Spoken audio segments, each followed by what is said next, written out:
Africa Content TV.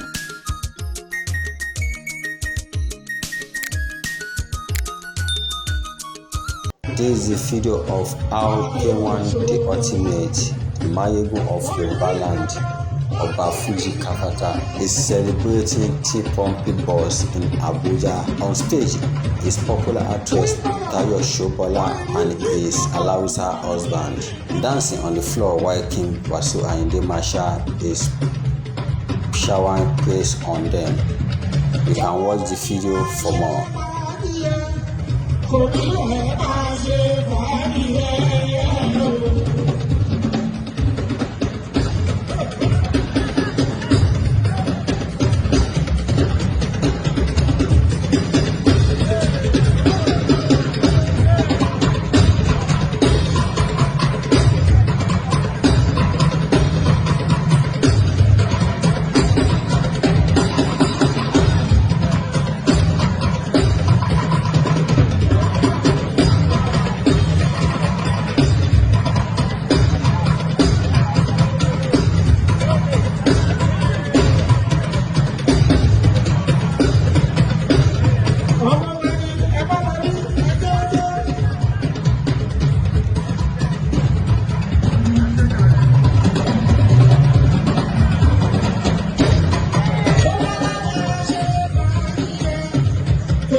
Sobola,